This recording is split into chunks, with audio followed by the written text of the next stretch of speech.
Hello دوستو، تو آج ہم جس ملک کی سیر کرنے والے ہیں جو مکمل طور پر اسلامی ملک ہے۔ چونکہ یہ ملک مکمل طور پر اسلامی ہے، اس لیے یہاں عورتیں مکمل پردہ کر کے گھر سے نکلتی ہیں۔ اس ملک میں بھی سعودیہ کی طرح چوری کرنے پر ہاتھ کاٹ دیے جاتے تھے، جبکہ اسلام کے خلاف بولنے پر زبان کاٹ دی جاتی تھی۔ اس لیے اگر آپ یہاں سیر و سیاحت کی غرض سے آئیں تو آپ کو اس ملک کے قوانین اور شرائط کو جاننا لازمی ہے۔ دوستو، یہ ملک مکمل اسلامی ہے، لیکن دوسری طرف یہاں پر عجیب قسم کے روایات بھی پائے جاتے ہیں۔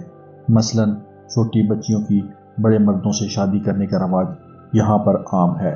اسلامی ملک ہونے کی وجہ سے یہاں شراب پینے پر سخت پابندی لگی ہوئی ہے۔ جی ہاں دوستو، ہم بات کر رہے ہیں ملک یمن کی۔ ویڈیو میں آگے بڑھنے سے پہلے آپ لوگوں سے گزارش ہے کہ ہمارے چینل کو سبسکرائب کر دیں۔ یہ وہ ملک ہے جس کے بارے میں ہمارے آقا حضرت محمد صلی اللہ علیہ وآلہ وسلم نے فرمایا، "The best of men are the men of Yemeni. Belief is Yemeni and I am Yemeni." ترجمہ: یمن کے لوگ بہترین ہیں اور میں یمنی ہوں۔ یمن 5,55,000 کلومیٹر پر واقع ایک عرب ملک ہے۔ یہ رقبے کے لحاظ سے دنیا کا 49واں بڑا ملک ہے۔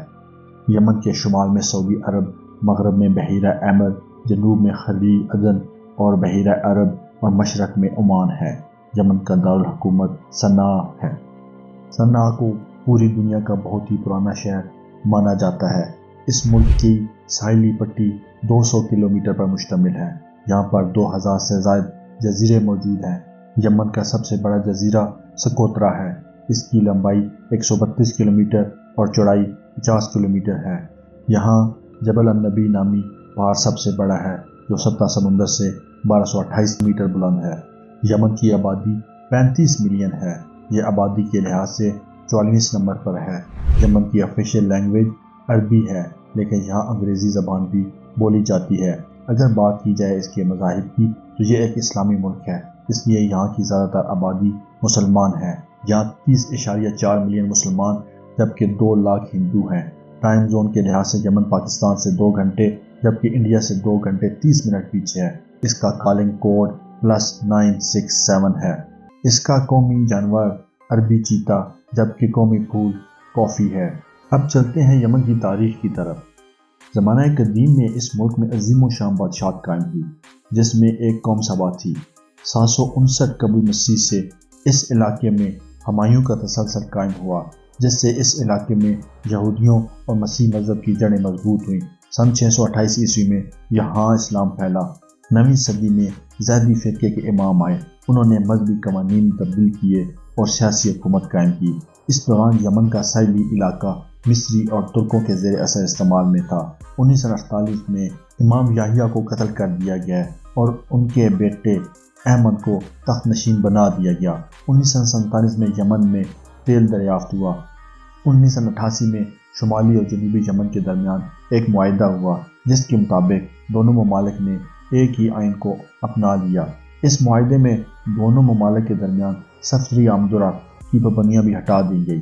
22 مئی 1990 کو شمالی یمن کے صدر علی عبداللہ نے جمہوری پرچم لہرا کر دونوں ملکوں کے باہمی اتحاد اور احترام کا اعلان کیا، اور اگرچہ دونوں ممالک متحد ہو گئے لیکن ان کی فوجیں متحد نہ ہو سکیں، جس کی وجہ سے دونوں ملکوں کے رہنماؤں کے درمیان اختلاف بڑھ گیا اور جنوبی یمن نے 1994 میں الگ ہونے کا اعلان کر دیا۔ دونوں ملکوں کی فوجیں ایک دوسرے کے خلاف ہو گئیں، تاہم 7 جولائی 1994 کو یمن کی فوج نے ہتھیار ڈال دیے۔ اس لڑائی میں 70,000 لوگ مارے گئے۔ شمالی یمن کو ایران سپورٹ کرتا تھا کیونکہ وہاں پر زیادہ تر لوگ شیعہ تھے، جبکہ جنوبی یمن کو سعودی عرب سپورٹ کرتا تھا کیونکہ یہاں زیادہ تر سنی بستے تھے۔ یمن میں 2 حکومتیں قائم ہیں، جس کی وجہ سے اسے دنیا میں خطرناک ملکوں میں سے ایک ملک جانا جاتا ہے۔ یمن کی معیشت دنیا میں 166ویں نمبر پر ہے۔ اس کی GDP $21 بلین ہے، جو دنیا میں 123ویں نمبر پر ہے، جبکہ اس کی پر کیپٹا انکم $617 ہے۔ اس کی کرنسی یمنی ریال ہے اور اس کی ایک یمنی ریال پاکستان کے 1.13 روپے جبکہ انڈیا میں 0.33 روپے کے برابر ہے۔ یمن کی اہم برآمدات میں خاص تیل، کافی اور مچھلی ہیں۔ یہ اپنی آمدن کا 50% حصہ زراعت سے حاصل کرتا ہے، جس میں کپاس، کافی، سبزی اور مویشی پائے جاتے ہیں، جبکہ باقی 50% ہلکی صنعتوں اور نمک سے حاصل کرتا ہے۔ یمن کو 187 صوبوں میں تقسیم کیا گیا ہے، جس میں ملک کا سربراہ صدر جبکہ حکومت کا سربراہ وزیر اعظم ہوتا ہے۔ یمن میں فوجی اہلکاروں کی تعداد نسبتاً زیادہ ہے۔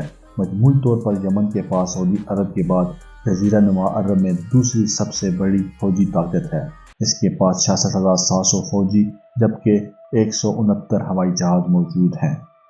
یہاں کے مشہور مقامات کی بات کرنے سے پہلے دوستو آپ کو یاد دلاتے ہیں کہ یہ ایک سخت اسلامی ملک ہے۔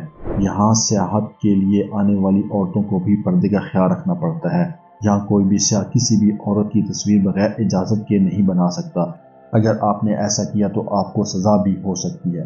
یہاں کے مشہور مقامات میں جبل حراز، الحجیرہ ولیج اور سراوت ماؤنٹین شامل ہیں۔ اس کے علاوہ کوہ سراوت ایک اہم سیاسی مقام ہے۔ یہ جزیرہ نما عرب کے مغرب حصے میں حجاز کے پہاڑوں کا ایک حصہ ہے۔ ایک وسیع معنوں میں یہ بحیرہ احمر کے مشرقی ساحل کے متوازی چلتا ہے۔ سراوت پہاڑ سعودی عرب کے شہر طائف سے شروع ہوتے ہیں اور جنوب میں خلیج عدن تک پھیلے ہوئے ہیں۔ اگر بات کی جائے یہاں کی تہذیب کی اور یہاں کے رہنے والے لوگوں کی، تو یہاں ہونے والی شادی کی تقریب 30 دن تک چلائی جاتی ہے۔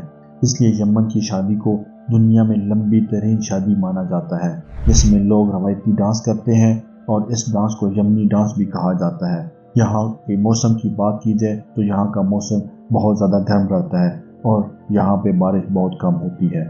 سالتہ یہاں کا قومی کھانا ہے۔ اس کے علاوہ مندی، کباب یہاں کے مشہور کھانے ہیں۔ یمن کا قومی کھیل فٹ بال ہے، جبکہ اس کے علاوہ والی بال، سنوکر بھی یہاں کے اہم کھیلوں میں سے ایک ہے۔ یمن اپنی دلکش خوبصورتی اور امیر تاریخی ورثے کے ساتھ سیاحت اور سیاسی حرکات کے ایک انوکھے چوراہے پہ کھڑا ہے۔ سیاسی تبدیلیوں سے پیدا ہونے والے چیلنجوں کا سامنا کرنے کے باوجود یمنی عوام نے طاقت اور برداشت کی عکاسی کرتے ہوئے اپنے طرز زندگی کو مضبوطی سے برقرار رکھے ہوئے ہے۔ یمن میں سیاحت کا شعبہ جو مشکلات کے باوجود پھل پھول رہا ہے، سیاحوں کو قدیم مقامات، خوبصورت مناظر کو دریافت کرنے اور خود کو متحرک مقامی ثقافت میں غرق کرنے کا موقع فراہم کرتا ہے۔ ویورز، اگر آپ کو ہماری ویڈیو اچھی لگی تو ہمارے چینل کو سبسکرائب کر دیں اور بیل کے آئیکن کو پریس کر دیں تاکہ ہماری بھی حوصلہ افزائی ہو سکے۔